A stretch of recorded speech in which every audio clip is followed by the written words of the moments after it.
Hola, bendiciones, bienvenidos a la clase número 13 de la materia de profetas menores. Vamos a continuar el estudio del profeta Zacarías. Este día estaremos viendo los capítulos 10, 11, 12, 13 y 14. Aunque Zacarías, ¿verdad?, es un libro menor, tiene 14 capítulos, ¿verdad? El capítulo 10 dice... está estrechamente relacionado con el capítulo anterior, el 9, ¿verdad? Las bendiciones indicadas en el 9:17 que harán que el pueblo florezca y se regocije en el Señor serán el resultado de mirarlo tan solo a Él. Eso lo vemos en el 9:17, donde dice: porque cuánta es su bondad y cuánta su hermosura. El trigo alegrará a los jóvenes y el vino a las doncellas. Así dice el capítulo 9, versículo 17. En el 1 dice: deberán orar para pedir la lluvia que dará lugar al cumplimiento del copioso aumento de las cosechas de granos y de vino nuevo. Jehová les dará las lluvias en respuesta a la oración de fe. Cuando hay fuerza espiritual sostenida por la oración, hay también prosperidad. En el 1 dice: pedid a Jehová lluvia en la estación tardía.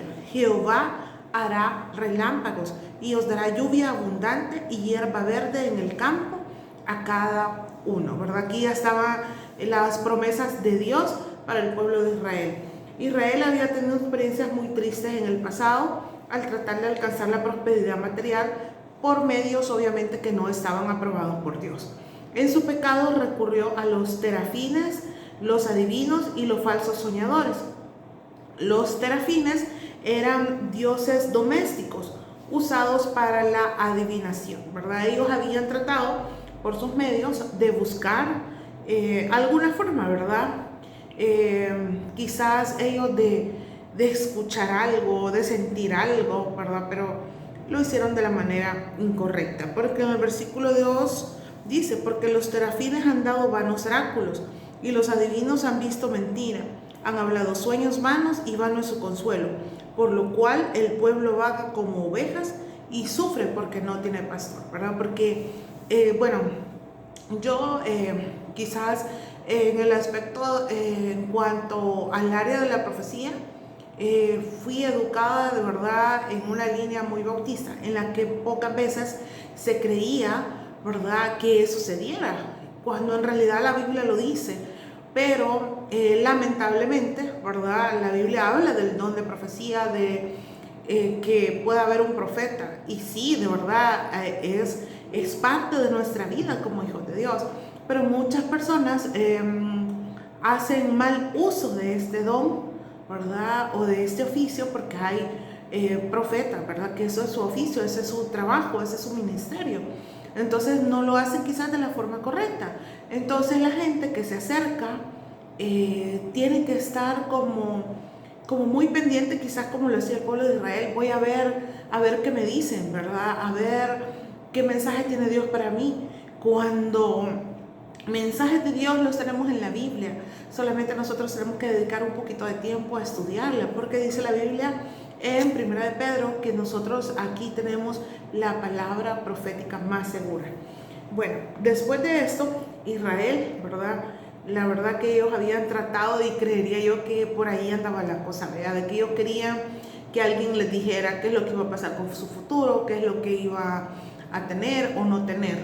Dice: los jefes que encabezaban el rebaño son los líderes civiles que deben ser inculpados de todo ese alejamiento del Señor, puesto que faltaban los reyes propios del país, eran los de las naciones que oprimían y perseguían al pobre rebaño. Dios descarga su ira contra esos tiranos, pero será generoso en sus tratos con su rebaño, es decir, con su pueblo, ¿verdad? La frase de él en el versículo 4 dice: de él saldrá la piedra angular, de él la clavija, de él el arco de guerra, de él también todo apremiador. Eso lo vemos en el versículo 4. Dice que se refiere a Judá.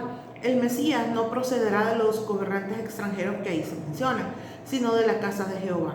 Las siguientes figuras son para representar las cualidades del Mesías: la piedra angular, ¿verdad?, la clavija y el arco de guerra.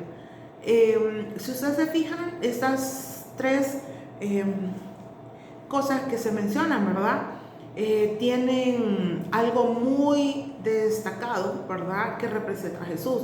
Dice que el líder o dirigente en el que todo el edificio reposa, de modo que figurada la estructura del gobierno. Eso cuando se habla de la piedra angular. La clavija dice que se refiere a una especie de estaca de las tiendas orientales, que es la que mantiene erguida contra vientos y tempestades a esa tienda. Es decir, algo firme, ¿verdad? Algo que lo sostenga. Y el arco de guerra dice que representa todos los instrumentos de guerra y de poder. El Mesías es el comandante militar de su pueblo y él es el varón de guerra. Luego, si nosotros nos vamos a los versículos 10, 11 y 12, dice: las regiones de los que regresarían son Egipto y Asiria, y los establecerían en Galaad y en el Líbano, que constituirían su territorio original a ambos lados del Jordán. El versículo 10 dice: porque yo los traeré de la tierra de Egipto, y los recogeré de Asiria, y los traeré a la tierra de Galaad y del Líbano, y no les bastará. Dice que en el 11, así como el Señor fue delante de ellos y separó las aguas del Mar Rojo, eliminará todo obstáculo en el camino de su restauración y su regreso a la tierra prometida. Eso lo vemos en el versículo 11, donde dice: y la tribulación pasará por el mar, y herirá en el mar las ondas, y se secará todas las profundidades del río, y la soberbia de Asiria será derribada, y se perderá el cetro de Egipto. Acuérdense que Asiria y Egipto son de los más grandes enemigos que pudo tener el pueblo de Israel. Y en el 12 dice: y yo los fortaleceré en Jehová, y caminarán en su nombre, dice Jehová. Es decir, todas las necesidades, ¿verdad?, que pudiera tener el pueblo, él se iba a encargar de poder solventarlas. Nos vamos al capítulo 11, donde dice que toda la sección del 1 al 14, que son prácticamente casi todos los versículos, dice que muestra un cuadro gráfico de los últimos días de Jerusalén y su destrucción por parte de los ejércitos romanos, anunciada 600 años antes de que ocurriera. En este mensaje Dios pide a Zacarías que interprete el papel de dos tipos de pastores. El primero tiene que demostrar cómo Dios rechazaría a su pueblo, es decir, a las ovejas, debido a que lo rechazaron a él. ¿A quién? A el pastor. Y el segundo pastor tenía que demostrar cómo Dios entregaría a su pueblo a pastores malvados, ¿verdad? Pastores que no iban a cuidar de su rebaño prácticamente. Las ovejas son los israelitas, marcados por el castigo porque rechazarían al Mesías. La matanza se vería llevada a cabo por los romanos en el año 70 después de Cristo. Eso lo vemos en los versículos 4 y 6, 4, 5 y 6. Dice: así ha dicho Jehová mi Dios, apacienta las ovejas de la matanza, a las cuales matan sus compradores y no se tienen por culpables. Y el que las vende dice: bendito sea Jehová, porque he enriquecido, ni sus pastores tienen piedad de ellas. Por tanto, no tendré yo más piedad de los moradores de la tierra, dice Jehová, porque he aquí, yo entregaré a los hombres, cada cual en mano de su compañero y en mano de su rey, y asolarán la tierra, y yo no los libraré de sus manos. Entonces, por eso aquí se habla del pastor que malvado prácticamente, ¿verdad?, de lo que iba a suceder. Y cuando se habla de los israelitas, ¿verdad?, que habla de la matanza, es la que se dio en el año 70 después de Cristo por los romanos. En el versículo 7, Zacarías, en representación del Mesías, emplea dos callados para proteger las ovejas. Y los callados representan gracia, que es el favor de Dios hacia Israel, que es algo inmerecido, ¿verdad? Algo que nosotros también tenemos como hijos de Dios, y que la gracia es así, o sea, no la merecemos, pero la tenemos porque Él nos ama mucho. Ataduras, dice, su plan de unir a Israel y a Judá como una sola nación. Estas bendiciones se harían realidad si el pueblo seguía al Mesías.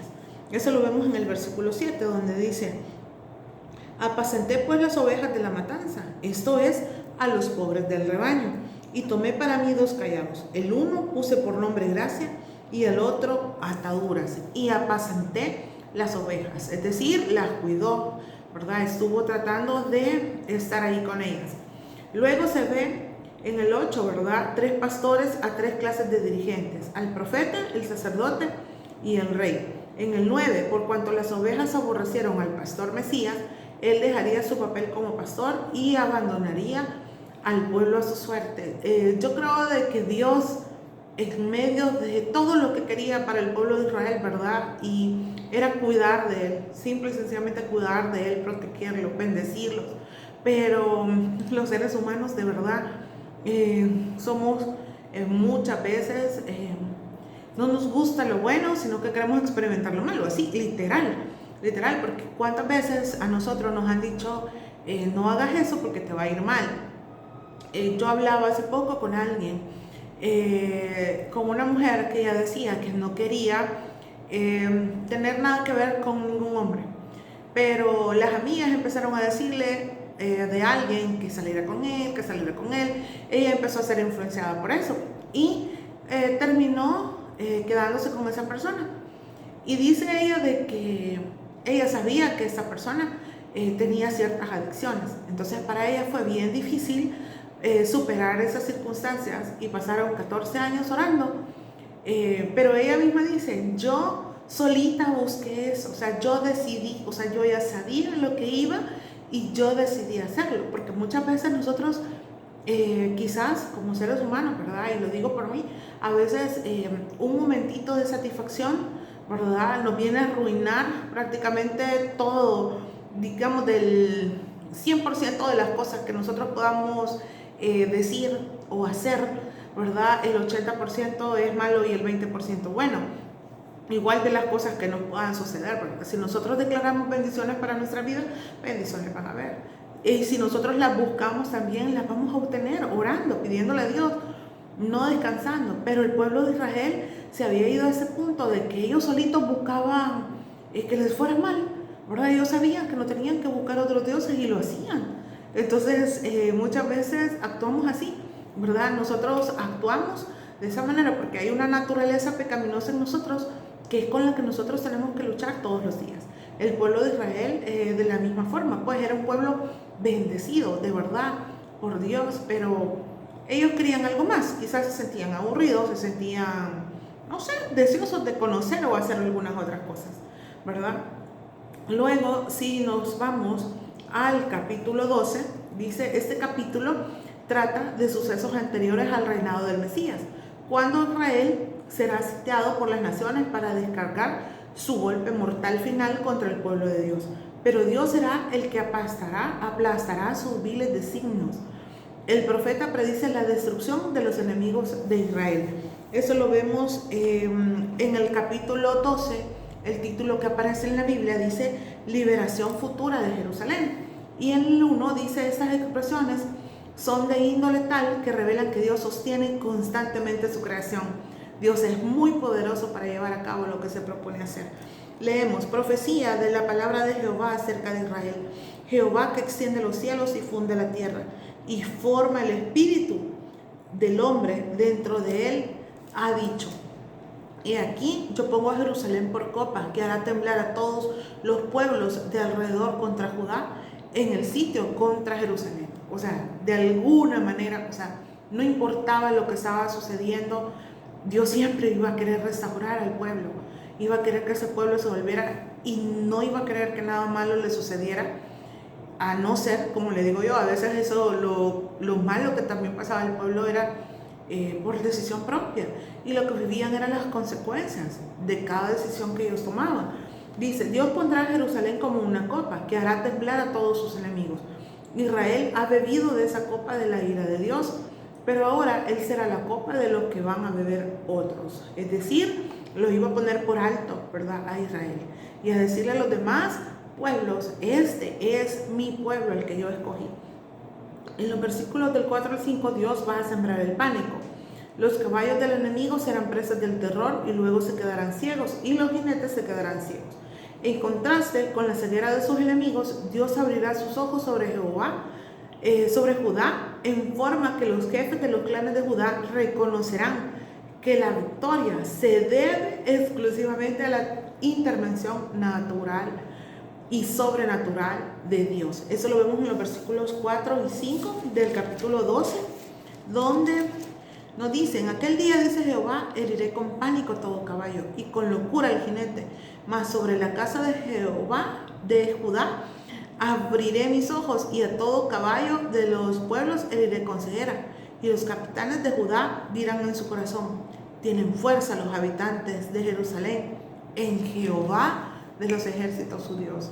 De verdad, como le digo, Dios siempre desea lo mejor para nosotros, pero yo creo que a veces nos cuesta ver esas bendiciones porque nos centramos en las circunstancias, en lo que tenemos enfrente, no en lo que Dios ve más adelante acerca de cada uno de nosotros. Si nos vamos al versículo 10 de este capítulo 12, dice: el derramamiento de su convicción sobre ellos les proporcionará los medios para esta renovación, espíritu de gracia y oración. En esta condición de quebrantamiento mirarán a aquel que traspasaron, lo cual hicieron por su incredulidad y su rechazo de él, haciendo como suyas las acciones de sus antepasados. En la hora gozosa de la conversión de Israel llegarán a conocer el perdón de pecados al mirar a su Mesías rechazado y traspasado, el crucificado, Salvador de los pecadores. Eso lo vemos en el versículo 10, que dice: y derramaré sobre la casa de David y sobre los moradores de Jerusalén espíritu de gracia y de oración, y mirarán a mí, a quien traspasaron, y orarán como se llora por un hijo unigénito, afligiéndose por él como quien se aflige por el primogénito. Vea que ahí, ¿verdad?, les estaba diciendo, bueno, ustedes se van a dar cuenta de lo que va a suceder, vea, porque esa es parte de las profecías de lo que se dio más adelante con Jesús. Y de los versículos 11 al 14 dice: la calamidad a la que se hace referencia fue la muerte del piadoso rey Josías a manos del faraón Necao. El nombre Adad Rimón era el nombre de un sitio cerca de la ciudad de Megiddo. Eso lo vemos en los versículos del 11 al 14. El llanto de Jerusalén por esa tragedia, ¿verdad?, por el rey Josías, tuvo que ser realmente grande para que pudiera compararse con la aflicción de Israel penitente al ver al Mesías rechazado y traspasado. Había llanto universal e individual. Se nombran a la familia real, que era la casa de David, la nobleza, la casa de Natán, hijo de David, y los sacerdotes que tenían que ver con Leví. En el capítulo 13, de los versículos 1 al 3, del 1 al 2 más que todo, dice: Zacarías sigue desarrollando el tema de la conversión de Israel al Señor. En el día de la gozosa salvación de Israel y de su restauración al Señor, se establecerá un manantial abierto para todo el pueblo, para la purificación del pecado y de inmundicia, originada por la muerte de Cristo en la cruz. Eso lo vemos en el capítulo 13, en el 1 y el 2. Dice: en aquel tiempo habrá un manantial abierto para la casa de David y para los habitantes de Jerusalén, para la purificación del pecado y de la inmundicia. Y en aquel día, dice Jehová de los ejércitos, quitaré de la tierra los nombres de las imágenes y nunca más serán recordados. Y también haré cortar de la tierra a los profetas y al espíritu de inmundicia. Vea que este capítulo, ¿verdad?, acuérdense que le mencionaba, bueno, tiene mucha relación con el 12, porque aquí todavía está hablando de la liberación futura de Jerusalén. Y hasta los versículos 6, ¿verdad?, todavía abarcan ese tema. Dice de los versículos 7, en la Biblia dice: el pastor de Jehová es herido. Aquí vemos, ¿verdad?, parte de la profecía de lo que Jesús sufrió estando acá en esta tierra. Dice: la espada era el poder militar romano que llevó a Cristo a la muerte. En esta perspectiva profética del futuro, el pastor es el Mesías. Dios llama al pastor hombre, que eso que hace, que denota humanidad.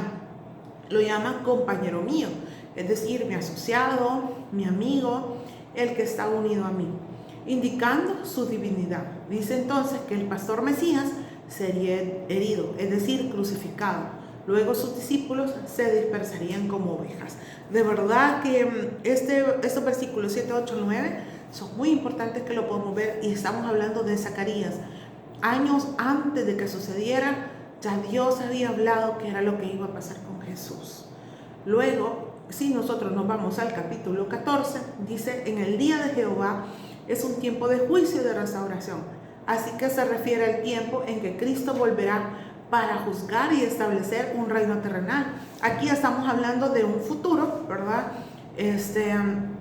Quizás por así decirlo, ¿verdad? En aquel tiempo mucho más lejano que lo que estaba por venir, que era la venida de Jesús en aquel momento, ¿verdad? El nacimiento de Jesús, el nacimiento del Mesías.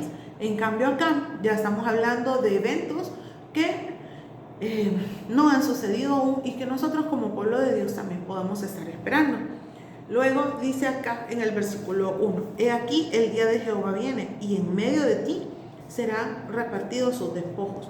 Pero yo reuniré a todas las naciones para combatir contra Jerusalén, y la ciudad será tomada, y serán saqueadas las casas y violadas las mujeres, y la mitad de la ciudad irá en cautiverio, mas el resto del pueblo no será cortado de la ciudad.